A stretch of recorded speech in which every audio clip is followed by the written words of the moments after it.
माँ दुर्गा जी के पांचवें स्वरूप को स्कंदमाता के नाम से जाना जाता है।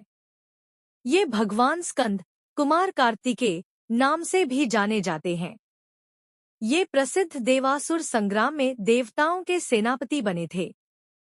पुराणों में इन्हें कुमार और शक्तिधर कहकर इनकी महिमा का वर्णन किया गया है। इनका वाहन मयूर है, अतः इन्हें मयूर वाहन के नाम से भी अभिहित किया गया है। इन्हीं भगवान स्कंद की माता होने के कारण माँ दुर्गा जी के इस पांचवें स्वरूप को स्कंदमाता के नाम से जाना जाता है। इनकी उपासना नवरात्रि पूजा के पांचवें दिन की जाती है। इस दिन साधक का मन विशुद्ध चक्र में अवस्थित होता है। इनके विग्रह में भगवान स्कंदजी बाल रूप में इनकी गोद में बैठे होते हैं। स्कंदमात्री स्वरूपिणी देवी की 4 भुजाएं हैं।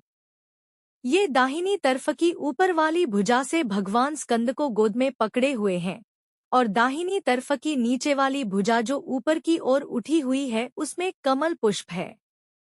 बाईं तरफ की ऊपर वाली भुजा वरमुद्रा में तथा नीचे वाली भुजा जो ऊपर की ओर उठी है उसमें भी कमल पुष्प ली हुई हैं। इनका वर्ण पूर्णतः शुभ्र है। ये कमल के आसन पर विराजमान रहती हैं। इसी कारण से इन्हें पद्मासना देवी भी कहा जाता है। सिंह भी इनका वाहन है। नवरात्र पूजन के 5वें दिन का शास्त्रों में पुष्कल महत्व बताया गया है। इस चक्र में अवस्थित मन वाले साधक की समस्त बाह्य क्रियाओं एवं चित्तवृत्तियों का लोप हो जाता है। वह विशुद्ध चैतन्य स्वरूप की ओर अग्रसर हो रहा होता है। उसका मन समस्त लौकिक, सांसारिक, मायिक बंधनों से विमुक्त होकर पद्मासना मां स्कंदमाता के स्वरूप में पूर्णतः तल्लीन होता है। इस समय साधक को पूर्ण सावधानी के साथ उपासना की ओर अग्रसर होना चाहिए।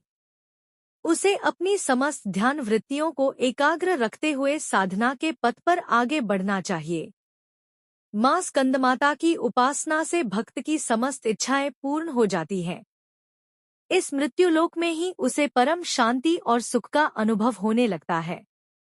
उसके लिए मोक्ष का द्वार स्वयमेव सुलभ हो जाता है। स्कंदमाता की उपासना से बालरूप स्कंद भगवान की उपासना भी स्वयमेव हो जाती है। यह विशेषता केवल इन्हीं को प्राप्त है। अतः साधक को स्कंदमाता की उपासना की ओर विशेष ध्यान देना चाहिए।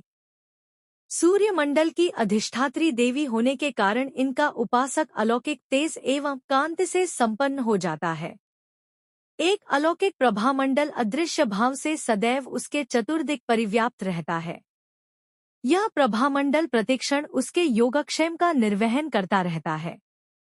अतः हमें एकाग्र भाव से मन को पवित्र रखकर मां की शरण में आने का प्रयत्न करना चाहिए। इस घोर भवसागर के दुहकों से मुक्ति पाकर मोक्ष का मार्ग सुलभ बनाने का इससे उत्तम उपाय दूसरा नहीं है। और हमारे चैनल सनातनोद्भव को सब्सक्राइब करें। धन्यवाद। जय श्री राम।